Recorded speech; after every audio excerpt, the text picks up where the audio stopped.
जय हिंद दोस्तों, मैं महेंद्र शर्मा स्वागत करता हूं मेरे यूट्यूब चैनल में। आपका उम्मीद करता हूं आप खुश और स्वस्थ है। दोस्तों आइए दिखाते हैं पाकिस्तान की एक डिबेट जिसमें कैसे फिर से एक बार दोबारा टीटीपी की पैरवी की जा रही है। इस पैरवी में सबसे पहला नंबर आता है इमरान खान का, जिसने अभी CNN को इंटरव्यू दिया है। उसमें बताया है कि टीटीपी के साथ हम बात करके उनके साथ गठजोड़ करेंगे, उनको सुरक्षा मुहैया करवाएंगे और पता नहीं क्या क्या है, हम माफ करेंगे, ऐसा ऐसा कुछ कह रहे हैं। तो दोस्तों फिजा खान भी इसकी पैरवी करती नजर आ रही है, जबकि पूरी दुनिया को पता है कि टीटीपी एक पाकिस्तानी संगठन है। तो दोस्तों देखिए ये डिबेट और अपनी कमेंट में प्रतिक्रिया दीजिए, क्योंकि ये हमेशा से आतंकवाद के सपोर्टर रहे हैं पाकिस्तान वाले। और इनका प्रधानमंत्री भी जब अगर एक आतंकवादी संगठन को सपोर्ट कर रहा है तो इनसे इंसानियत की क्या अपेक्षा की जा सकती है। इनकी अपेक्षा पाकिस्तान की जनता भुगतती है दोस्तों देखिए डिबेट और कमेंट में अपनी प्रतिक्रिया जरूर डालें दोस्तों। और लास्ट में एक कमेंट और एक पैनलिस्ट इसमें बोला कि अमेरिका ने जो हम पे प्रेशर दिया है, उस प्रेशर का हम पे असर ये पड़ेगा कि हम FATF की लिस्ट से बाहर आ जाएंगे और अपनी सिचुएशन अच्छी हो जाएगी। तो दोस्तों ये ख्याली पुलाव पाकिस्तान की जनता को बरगलाने और बुलाने के लिए क्या क्या बोल रहे हैं, एक बार देखिए ये डिबेट। और उससे भी पहले मैं रिक्वेस्ट करूं दोस्तों, अगर आप मेरे चैनल पे नए हैं तो मेरे चैनल को लाइक शेयर एंड सब्सक्राइब जरूर करें दोस्तों। जय हिंद, वंदे मातरम, भारत माता की जय दोस्तों। यह जी वज़ीर-ए-आज़म इमरान खान साहब ने, और उन्होंने क्या कहा है कि मुफाहमती अमल के तहत जो कल-ए-दम तहरीक तालिबान पाकिस्तान TTP के कुछ ग्रुपों से हथियार डालने के लिए बातचीत की जा रही है। अच्छा, एक सवाल के जवाब में वज़ीर-ए-आज़म इमरान खान साहब ने कहा कि ये बातचीत अफगानिस्तान में जारी है, इसलिए कहा जा सकता है कि अफगान तालिबान हमारी मदद कर रहे हैं। और वज़ीर-ए-आज़म साहब ने मज़ीद ये कहा कि कल-ए-दम तहरीक तालिबान पाकिस्तान हथियार डाल दे तो माफ़ कर देंगे और कल-ए-दम TTP वाले आम शहरी की तरह रह सकते हैं। पाकिस्तान के अमन के लिए एक निहायत अहम इकदाम, इस पर बात करने के लिए मेरे साथ हैं senior analyst lieutenant general retired Naeem Khalid Lodhi साहब की सितारों बातचीत है। इसको आप पाकिस्तान में अमन के लिए कितना अहम समझते हैं?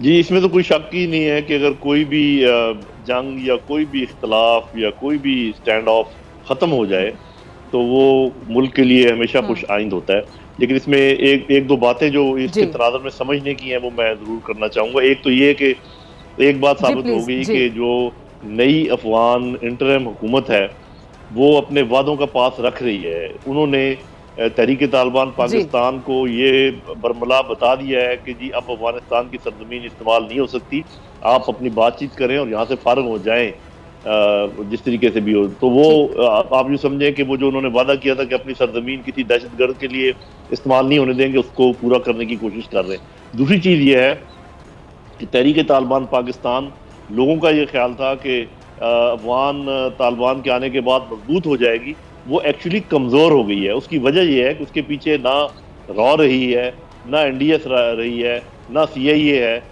और वो जो सारी प्लानिंग करते थे और सबको BLA BR इनको सबको जोड़ के हमारे ऊपर हमले करते थे, बौले कुत्तों की तरह हमारे ऊपर छोड़ा हुआ था, वो अभी उनकी बैक पुश्त पर नहीं रहे, तो वो कमज़ोरी की हालत में है। तो ये जो आपको कुछ 2-3 हफ्ते पहले एक स्पाइक नजर आई थी, ये इसलिए थी कि Tehreek Taliban Pakistan position of strength attain करना चाह रहे थे और वहां से बातचीत करना चाह रहे थे। वो अल्लाह के फजल से वो नहीं कर पाए, गो के कुछ नुकसान जरूर हुआ हमारा, और आप देखेंगे इंशाल्लाह आइंदा ये बहुत इसमें कमी होती चली जाएगी।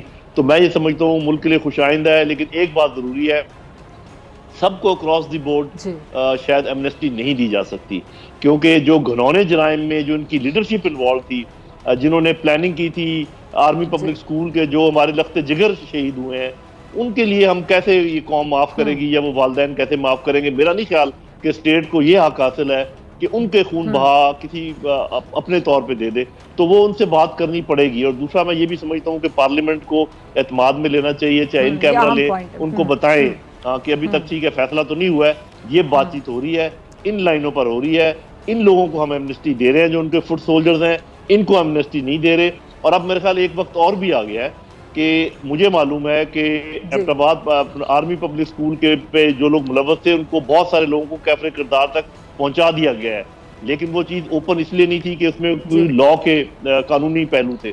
तो वो मेरे ख्याल अब हुकूमत को चाहिए कि वो एतमाद में ले ले और सबको बता दे कि कौन लोग इन्वॉल्व थे, कितने मारे गए हैं, कितने रह गए हैं और किन के साथ हम करेंगे और किन के साथ हम बातचीत नहीं करेंगे। ठीक है, ठीक है।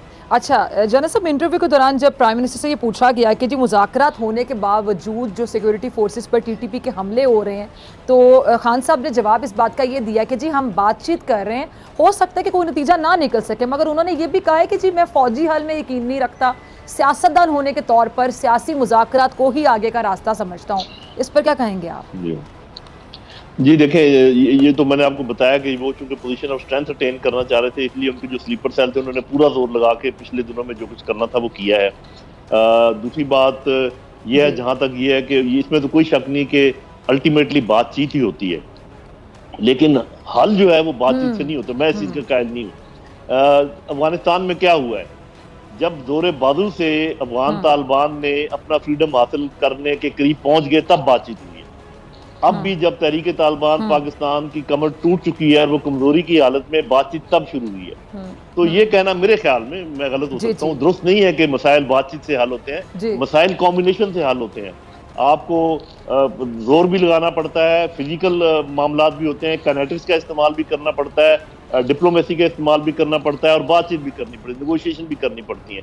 तो it is a combination of all this, और यही मेरा ख्याल होने जा रहा है। और मेरा ख्याल पाकिस्तान अगर अमन की तरफ चला जाता है तो किसी को इतराज नहीं होना चाहिए, लेकिन मैं फिर कहूंगा सबको ऑन बोर्ड लेना जरूरी है इस सिलसिले में। ठीक है। अच्छा, मैं आपका लास्ट कमेंट इस पे चाहूँगी, आखिरी 2 मिनट है मेरे पास। जनरल साहब, ये जो कुछ अमरीकी सेनेटर्स ने मिलकर पाकिस्तान और तालिबान हुकूमत के खिलाफ बिल पेश किया है, इस पर मैं आपका कमेंट चाहूँगी, जो पाबंदियाँ लगाने की बात की गई है। जी, वो रिपब्लिकन की तरफ से आया है बुनियादी तौर पे, और ये कितने मराइल से गुजरेगा ये तो हम बाद में देखेंगे, लेकिन मेरा अपना अंदाजा ये है कि अमेरिका की तरफ से खास प्रेशर डाला जा रहा है पाकिस्तान के ऊपर। और मेरी ये बात आप नोट कर लीजिए, मुझे आप 4 हफ्तों के बाद बुलाइएगा दोबारा।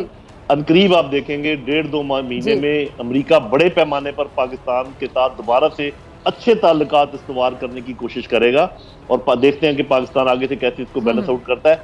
उसके लिए ये प्रीमाइज बना रहे हैं कि पहले प्रेशर डालो, उसके बाद अभी आप देखेंगे कि FATF IMF की तरफ से हमारे लिए अच्छी खबरें आएंगी, क्योंकि अब वो उसको स्टिक नहीं, अभी उसको गाजर के तौर पे इस्तेमाल करेंगे।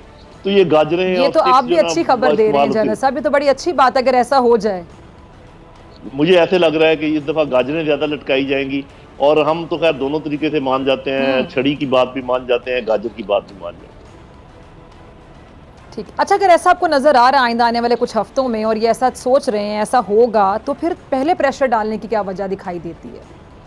क्योंकि हमारी हिस्ट्री ऐसी है कि हम प्रेशर में ज्यादा अच्छा परफॉर्म करते हैं, यानी कि ज्यादा बातें मानते हैं। हमेशा हमें प्रेशर में मनवाया गया है। तो या तो हम प्यार मोहब्बत बहुत ज्यादा हो उसको मानते हैं, क्योंकि हम समझते हैं कि शायद जैसे आम लोगों के दरमियान प्यार मोहब्बत की चीजें होती हैं, ऐसी मुल्कों के दरमियान भी होती हैं। तो वो अपना वो इसमें हमारा कसूर है कि वो प्रेशर क्यों डाल रहे हैं। उनको पता है कि ये इनकी लीडरशिप प्रेशर लेती है, लेकिन देखते हैं कि आज की लीडरशिप क्या करती है। ठीक है जी, बहुत शुक्रिया जनरल साहब आपके वक्त के लिए। मुझे ब्रेक पे जाना है।